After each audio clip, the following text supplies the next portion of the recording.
இந்த உலகத்தில் வாழ்ந்த உமர் இப்னு அப்துல் அசீஸ் ரஹிமஹுல்லாஹ், எல்லாருக்கும் தெரிந்த ஒரு மனிதர். அவருடைய ஒரு 42வது கிட்டத்தட்ட ஒரு 42வது வயசில் மௌத்தாக போகிறார். மௌத்தாகிற நேரம் அவர் சொல்றார், அல்லாஹும்ம அஹ்ஃபி அலைஹிம் மௌத்தி வலவ் ஸாஅ, யா அல்லாஹ் கொஞ்ச நேரமாவது என்னுடைய மௌத்தை இவர்கள்ட்ட இருந்து நீ மறைத்து வைத்துடுன்னு துவா கேட்டார். அப்போ சொன்னார், என்னை விட்டு எல்லாரும் நீங்கள் போயிடுங்க, மௌத்துடைய நேரம், எல்லாரும் என்னை விட்டு நீங்கள் அப்படியே கொஞ்சம் அகண்டு சென்றுடுங்க அப்படின்னார். அப்படியே கொஞ்சம் நேரம் போயிடுங்க அப்படின்னு சொல்லிட்டு ஒரு திருவசனத்தை சூரத்துல் கஸஸுடைய 83வது வசனத்தை ஓதுறார். மறுமையுடைய வீடு என்பது இந்த உலகத்தில் அனாச்சாரங்கள் அல்லது இந்த உலகத்தில் ஃபசாதுகளை செய்யாத இறையச்சம் உள்ள மனிதர்களுக்குத்தான் சொந்தமானது என்ற வசனத்தை ஓதிக்கொண்டே மௌத்தாகினார். அப்படி சொல்லிக்கொண்டே இந்த உலகத்தில் 42 வயதுடைய அந்த உமர் இப்னு அப்துல் அசீஸ் ரஹிமஹுல்லாஹ் அவர்கள் மௌத்தாகி போனார்கள். இந்த உலகத்தில் வாழ்ந்த அபூ ஹுரைரா அவர்கள் கடைசி நேரம் அழுகிறாரு. அப்படி ஒரு அழுகு. ஏன் அழுகிறீங்கன்னு கேட்டாங்க.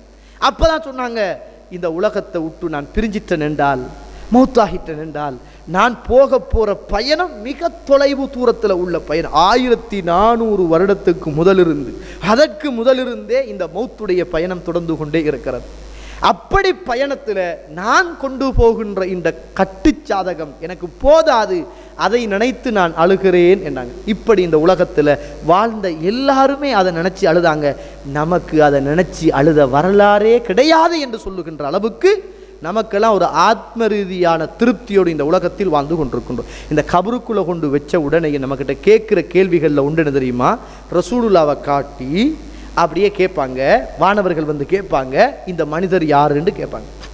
அப்ப சாலிஹான மனுஷனாக இருந்தால் அந்த மனுஷன் சொல்லுவான், இவர்தான் முஹம்மது ஸல்லல்லாஹு அலைஹி வஸல்லம் என்று சொல்வான்.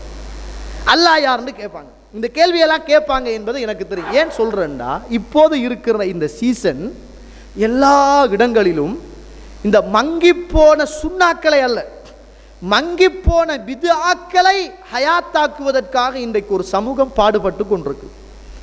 அறியாத மக்கள் அல்ல, அறிவில்லாத மக்கள் அல்ல, படிக்காத மக்கள் அல்ல, மோடையர்கள் அல்ல, நல்லா வாசிக்க தெரிந்தவர்கள், நல்ல குடும்பத்தில் பிறந்தவர்கள், நல்ல இன்டெலிஜென்டானவர்கள், நல்ல வசதிக்காரர்கள் இன்றைக்கு ஒவ்வொரு பள்ளிகள்லையும் அல்லாஹுக்கு எதிரான, ரசூலுல்லாவுக்கு எதிரான இந்த மௌலிதுக்களையும் கந்தூரிகளையும் கொடுப்பதற்கு தயாராகி கொண்டிருக்கின்ற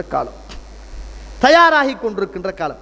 என்ன நினைக்கிறாங்க என்றால், நம்ம இதை விடக்கூடாது, நம்மட ஊர்ல இதை மங்க விடக்கூடாது, இது வேணாண்டு கொஞ்சம் பேர் ஆரம்பத்தில் கத்தி தெரிஞ்சானுங்களே, அவனுகள் கொஞ்ச நாள் அடங்கி இருந்தானுங்களே, அவனுங்களுக்கு சாவு மணி அடிக்கிறதுக்கு இதுதான் சந்தர்ப்பம் என்று நினைக்கிறாங்க. அவங்களுக்கு தெரியும், அவங்களோட உள்ளுணர்வு சொல்லுது, இது கூடாதுன்னு தெரியும், இது வழிகேடு என்று தெரியும், இதை ரசூலுல்லாஹ் விரும்ப மாட்டார் என்று தெரியும், இதால் ஒரு புண்ணியமும் கிடைக்காது என்று தெரியும். இருந்தாலும் பிடிவாதம், வாப்பா செய்தாரு, பரம்பரையில் செஞ்சாங்க, நம்ம செய்யாட்டி என்னடா இவன் இப்படி இருக்கிறானே பேரப்பிள்ளை என்று ஏதோ நம்மளை தவறா இந்த சமூகம் புரிஞ்சு கொள்ளும் என்பதற்காகத்தான் இன்றைக்கு நிறைய பள்ளிகளை சோடிச்சு, கந்தூரிகள் கொடுத்து, மௌலிதுகள் ஓதி, அல்லாஹ்வுடைய தூதர் விரும்பாத ஒரு காரியத்தை இன்றைக்கு சமூகம் தைரியமாக நிறைவேற்றுவதற்கு தயாராகி கொண்டிருக்கிறது.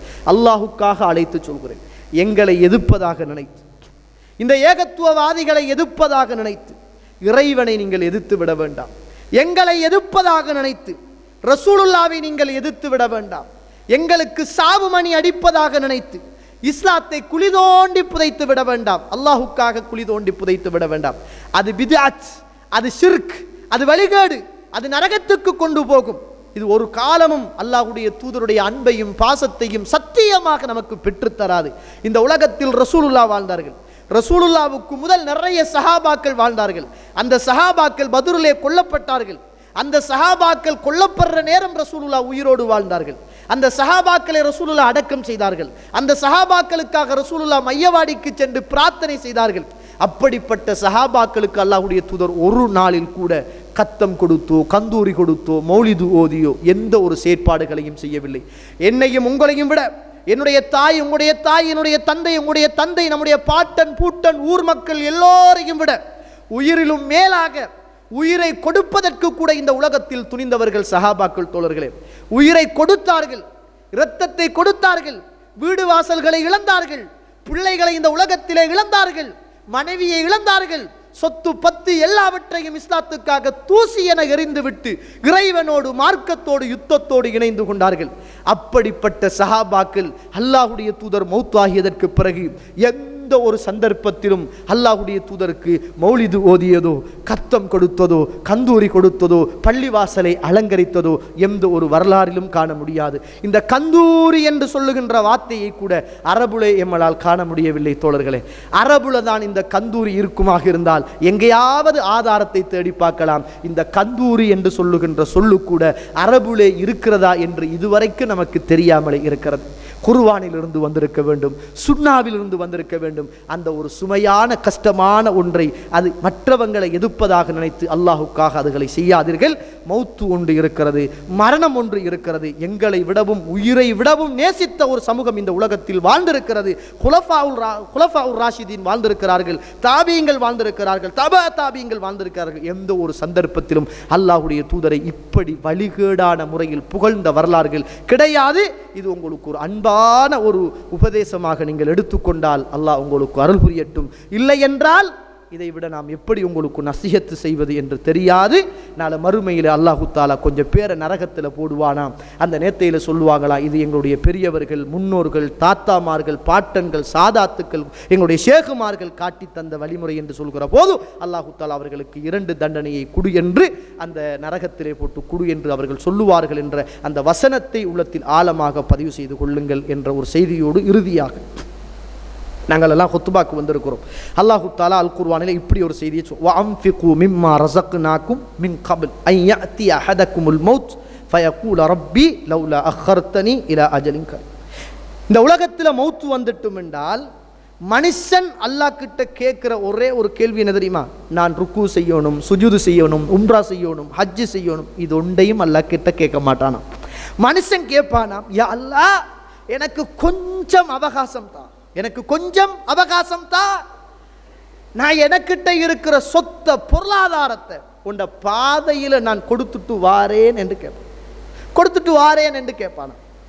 கண்ணியத்திற்குரிய இஸ்லாமிய உறவுகளே, இந்த உலகத்தில் வாழ்ந்த ஹசனுல் பஸரி ரஹிமஹுல்லாஹ் அவர்கள் ஒரு நாள் அவருடைய சாஹிபோடு தோழரோடு இருக்கிறார். ஒரு ஜனாசா கொண்டு போகப்படுகிறது. அந்த கொண்டு போகப்படுற அந்த நேரம் அந்த ஹசனுல் பஸரி ரஹிமஹுல்லாஹ் அவர்கள் அந்த தோழரை பார்த்து கேட்கிறார், தோழரே, இவருக்கு அல்லாஹு தஆலா மீண்டும் உயிரை கொடுத்து இந்த உலகத்துக்கு போங்க அப்படின்னு அனுப்பினால் இவர் திரும்பவும் வந்து பாவம் செய்து இந்த உலகத்தோடு இரண்டரை கலந்து இப்படி வாழ்வாரா அப்படின்னு கேட்டார். பக்கத்தில் இருந்தவர் சொன்னார், ஒரு காலமும் வாழ மாட்டார். மௌத்த கண்ணால் கண்டுட்டாரே, மௌத்தாகிட்டாரே, மௌத்துண்டா என்னன்னு தெரியுமே, மலக்க பார்த்துட்டாரே, ஒரு காலமும் பாவம் செய்ய மாட்டார், நன்மை தான் செய்வார், தர்மம் தான் செய்வார், நல்லவனாத்தான் வாழ்வார். அப்போ கேட்டாராம் ஹசனுல் பஸரி ரஹிமஹுல்லாஹ் அவர்கள், அல்லாஹு தஆலா மீண்டும் ஒரு முறை அந்த மனுஷனுக்கு அந்த எடுத்த உசுரை திரும்ப கொடுப்பானான்னு கேட்டார். பக்கத்தில் இருந்தவர் சொன்னாராம், அல்லாஹ் மீண்டும் கொடுக்க மாட்டான், அவருக்கு கொடுத்த அவகாசம் முடிஞ்சின்றாராம். அப்போது இமாம் ஹசனுல் பஸரி ரஹிமஹுல்லாஹ் அவர்கள் சொன்னார்களாம், தோழர்களே, அல்லாஹ் அந்த மனுஷனுக்கு கொடுத்த அவகாசத்தை எடுத்துக்கொண்டான், அல்லாஹ் உங்களுக்கு தந்திருக்கிறான் அந்த அவகாசத்தை, அல்லாஹ் அந்த அவகாசத்தை உங்களுக்கு தந்திருக்கிறான், எனக்கு தந்திருக்கிறான். அந்த அவகாசத்தை நானும் நீங்களும் சரியாக புரிந்து கொள்ள வேண்டும். அந்த மௌத் என்னையும் உங்களையும் சந்திப்பதற்கு முதல், அது சந்திக்கும் நாளையா நாளை மறுதினமா என்று தெரியாது என்ற ஒரு நல்ல சிந்தனையோடு வாஹிரு தஅவானா அனில் ஹம்துலில்லாஹி ரப்பில் ஆலமீன்.